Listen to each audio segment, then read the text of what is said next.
Culto doméstico, ouça a palavra de Deus e seja transformado pelo seu poder.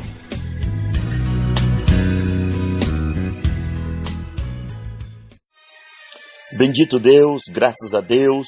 Vamos iniciar o nosso culto nesta manhã com oração. Pai, graças te damos em nome de Jesus Cristo, Senhor, porque tem nos dado mais uma rica oportunidade de estarmos aqui, Senhor, e podermos, meu Pai, contemplarmos as maravilhas da Tua graça, da Tua lei, do Teu amor, as obras que o Senhor tem feito, grandes coisas fez o Senhor por nós.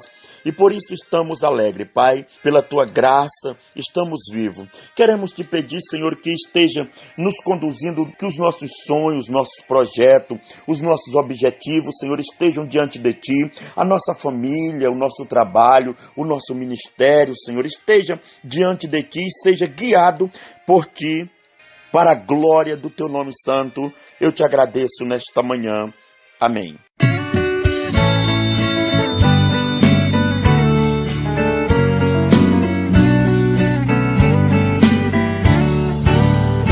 Igreja velha, que saudade imensa daquele tempo que bem longe vai, quando você existia aqui. Recordações hoje traz pra mim. Igreja velha, que saudade imensa daqueles dias que você deixou. Igreja velha, não existe mais. Amar a Deus você me ensinou. Igreja velha, não existe mais. Amar a Deus você me ensinou.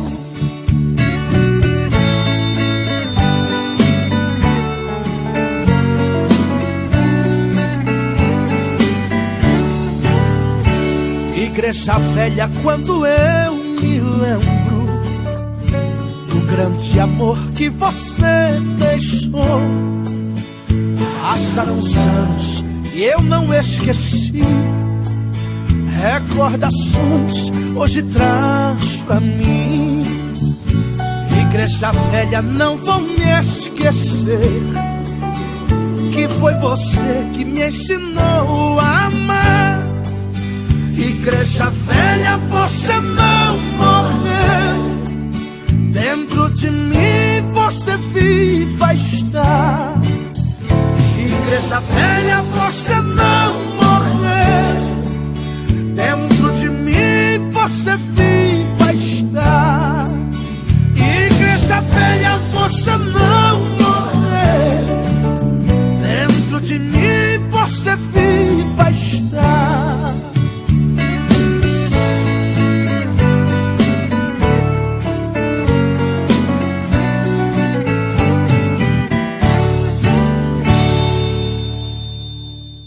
O tema do nosso culto doméstico nesta manhã é: o que é a igreja? O que é a igreja? O texto base encontra-se em Mateus capítulo 16, versículo 18, que diz: pois também eu te digo que tu és Pedro, e sobre esta pedra edificarei a minha igreja, e as portas do inferno não prevalecerão contra ela. Que Deus em Cristo Jesus abençoe o nosso coração para guardarmos a sua palavra, pois a mesma é abençoada. A pedra sobre a qual Jesus edificaria a sua igreja tem sido identificada como, primeiro, o próprio Senhor Jesus, a sua obra de salvação ao morrer por nós na cruz. Segundo, tem sido identificado como Pedro, o primeiro grande líder da igreja em Jerusalém. Terceiro, tem sido identificada como a confissão de fé que Pedro fez e que todos os verdadeiros crentes posteriores fariam. Mas parece mais provável que a pedra se refira ao próprio Senhor Jesus como líder da igreja. Pedro havia revelado a verdadeira identidade de Cristo e ele revelou sua função. Mais tarde, Pedro lembra aos cristãos de que eles são a igreja, edificada sobre o fundamento dos apóstolos e dos profetas, sendo Jesus Cristo a pedra angular. 1 Pedro capítulo 2, versículo 4 ao 6. Todos os crentes são unidos a esta igreja pela fé em Jesus Cristo como Salvador. A mesma fé que Pedro expressou aqui. Existe uma alegação que o apóstolo Pedro é a pedra fundamental sobre a qual Cristo edificou a sua igreja. O substantivo feminino Petra designa do grego uma rocha grande e firme. Já o substantivo masculino Petrus é aplicado geralmente a pequenos blocos rochosos móveis, bem como a pedras pequenas, tais como a pedra de arremesso. Pedro é Petrus, bloco rochoso e móvel, e não Petra, rocha grande e firme. De acordo com a Bíblia, Cristo é a pedra. Daniel capítulo 2, versículo 34 está escrito: Estavas vendo isso quando uma pedra foi cortada sem mão, a qual feriu a estátua nos pés de ferro e de barro e os esmiuçou. Efésios capítulo 2, versículo 20 diz: Edificado sobre o fundamento dos apóstolos e dos profetas, de que Jesus Cristo é a principal pedra da esquina. Em Atos dos Apóstolos capítulo 4, versículo 11, diz o apóstolo Pedro: Ele é a pedra rejeitada por vós, os edificadores, a qual foi posta por cabeça de esquina. Jesus edificou a sua igreja sobre si mesmo. Jesus é a pedra onde a igreja está edificada. Eu ouvi um pregador dizer certa vez que, sendo Jesus a pedra, aquele que nele tropeça cai. E aquele sobre quem ela cair será esmiuçado ou reduzido a pó. Então o que fez Jesus? Pegou nós, a igreja, e colocou sobre a pedra. Bendito é o Senhor. Como disse o salmista, que o Senhor tinha posto seus pés sobre uma rocha. Bendito seja Deus. Definição do termo igreja. A palavra grega para igreja é eclésia. Literalmente refere-se à reunião de um povo por convocação. No Novo Testamento, o termo designa principalmente o conjunto do povo de Deus em Cristo, que se reúne como cidadãos do reino de Deus, com o propósito de adorar a Deus. A palavra igreja pode referir-se a uma igreja local, em Mateus 18, versículo 15 ao 17, Atos 15, versículos de 1 ao 4, ou a igreja no sentido universal, Mateus 16, 18. A igreja foi chamada para deixar o mundo e ingressar no reino de Deus. A separação do mundo é parte inerente da igreja, ou da natureza da igreja, e a recompensa disso é ter o Senhor por Deus e Pai. O que é a igreja? Vamos trazer aqui algumas colocações bíblicas sobre o que é a igreja. Número 1, a igreja é apresentada na Bíblia como o povo de Deus. 1 Coríntios, capítulo 1, versículo 2, capítulo 10, versículo 32, 1 Pedro, capítulo 2, versículos 4 ao 10. O agrupamento dos crentes redimido como fruto da morte de Cristo, 1 Pedro, capítulo 1, versículo 18 e 19, é um povo peregrino que já não pertence a esta terra, cujo primeiro dever é viver e cultivar uma comunhão real e pessoal com Deus. 1 Pedro, capítulo 2, versículo 5. Número 2, a igreja é o templo de Deus e habitação, morada do Espírito Santo. 1 Coríntios, capítulo 3, versículo 16, capítulo 6, versículo 19.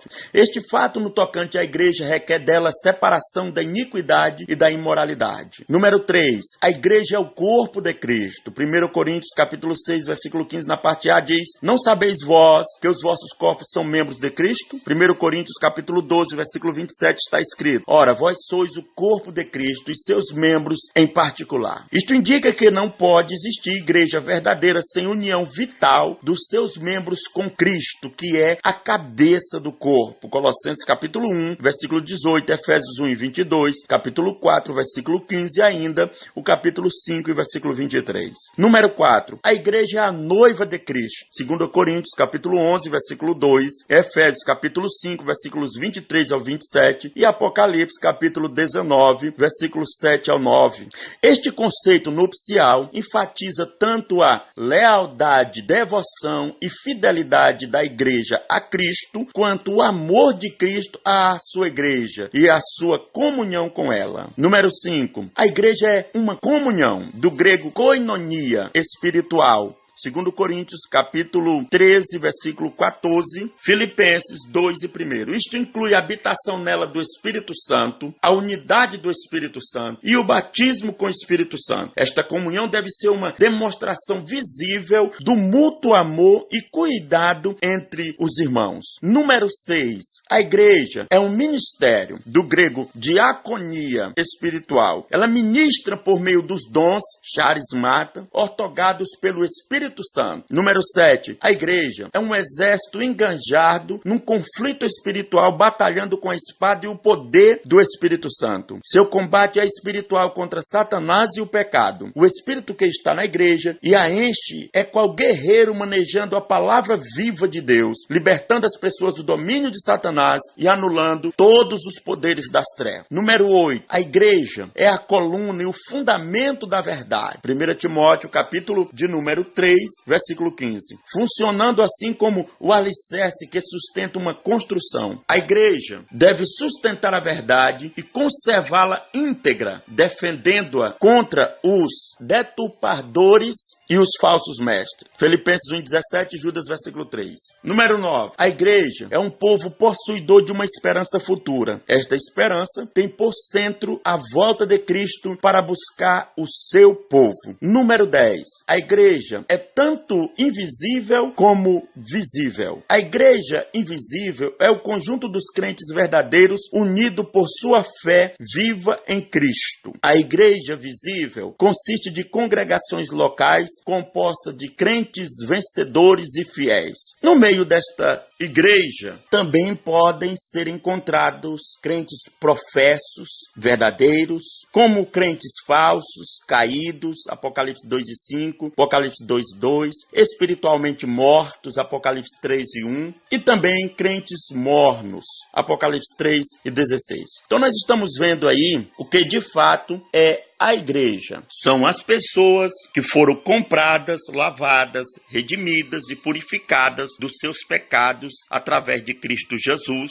As pessoas de todo mundo. A igreja, nesse sentido, vai além da placa denominacional. A igreja, nesse sentido, são os membros do corpo de Cristo, a morada do Espírito Santo. Agora, no sentido físico, Deus estabeleceu também um lugar para que o povo congregasse.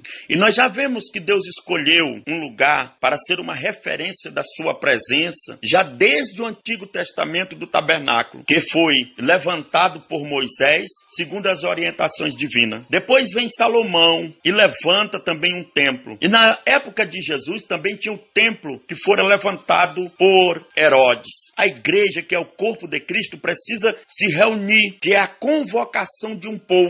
E esta convocação ela já vem desde o Antigo Testamento. No Salmo 50, versículo 5, está escrito: congregai os meus santos, aqueles que fizeram comigo uma aliança com sacrifício. Estamos vivendo os últimos dias desta igreja na terra e uma das coisas que muito se tem visto é que as pessoas hoje já não querem congregar. Eles dizem que são crente em casa, mas deixa eu te falar, por mais que você queira aparentar espiritualidade, você está fora dos parâmetros bíblicos, você está quebrando princípios bíblicos e você não está dentro da vontade de Deus. Porque se assim fora, Jesus não teria estabelecido a igreja. E a igreja tem o aval de Deus. Aí alguém pode dizer, não, mas é só no sentido espiritual também. Mas ela tem o aval de Jesus. Lá no capítulo 2 e 3 de Apocalipse, Jesus aparece a João e diz que anda no meio dos cartiçais. Cartiçais ali são as igrejas. Tanto no sentido espiritual como no sentido físico. Jesus anda no meio da igreja. Então, quando você decide congregar em casa, você como membro do corpo de Cristo, todo membro separado do corpo morre. Você já viu alguém que sofre um acidente, tem a sua perna decepada, ou o braço, a situação que fica? Todo o corpo que sobreviver, ele tem vida, mas a parte que foi decepada, que está separada, fica morta. Não tem vida. Por mais que você diga que faz parte do corpo, mas não tem vida. É assim alguém que decide congregar em casa. Quando você acha que isso é sinal de espiritualidade, não vai congregar porque não concorda com os princípios da igreja, não gosta do irmão, não gosta do pastor. Quando você acha que você está sendo espiritual, na verdade você está se denunciando como rebelde e como morto. Você está morto e está cortado da comunhão com Deus. Não importa se você é pregador, se você é professor de escola dominical, não importa a função eclesiástica que você ocupa. Biblicamente, você está morto espiritualmente. E outro detalhe importante para nós terminarmos aqui é que isso é costume dos últimos tempos. A Bíblia já adverte sobre isso. Quando o escritor aos Hebreus falou no capítulo 10, versículo 25, ele diz: não deixando a nossa congregação. Vou repetir. Não deixando a nossa congregação. Isso aqui, congregação é reunião. Como é costume de alguns. Antes, demonstrando-nos uns aos outros, e tanto mais quanto verdes que se vai aproximando aquele dia. Então, para você que está em casa, dizendo que está congregando e está sendo fiel a Deus, eu quero te propor uma reconciliação com Deus hoje. Você está desviado e não percebeu ainda. Então, volte-se para a igreja, procure a igreja, seja submisso, seja humilde, porque Deus dá graça aos humildes, mas abate os soberbos. Que Deus em Cristo Jesus nos abençoe e nos guarde em todo o tempo. Amém.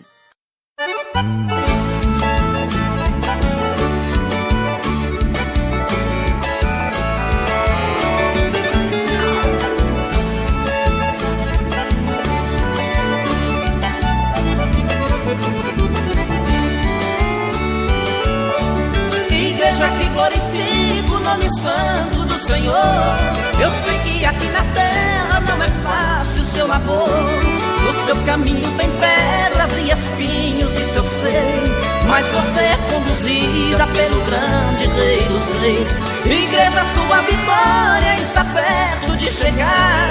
Quando o toque da trombeta nas alturas ecoar, esse dia o inimigo vai ver que você venceu. Você vai viver para sempre perto do trono de Deus. Igreja, a vitória é sua pelo sangue de Jesus. Isso já foi confirmado quando ele morreu na cruz. Igreja querida, seu lugar não é aqui. Pode ser até agora hora de você subir.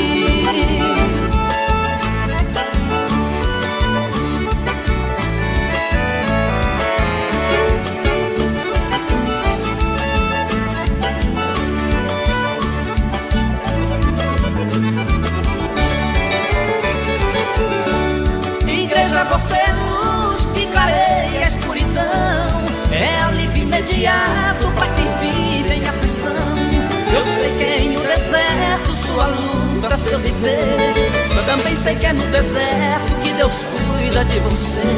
Quando você ajoelha pra orar e buscar poder, o inferno estremece, pois não pode com você. Você vence todo o mal e assim vai seguindo em frente, pois você está debaixo da sombra do Onipotente. Igreja, vitória sua pelo sangue de Jesus. Isso já foi confirmado quando ele morreu na cruz. Igreja querida, seu lugar não é aqui. Pode ser até agora a hora de você subir. Igreja, vitória sua pelo sangue de Jesus. Isso já foi confirmado quando ele morreu na cruz. Igreja querida, seu lugar não é aqui. Pode ser até agora a hora de você subir.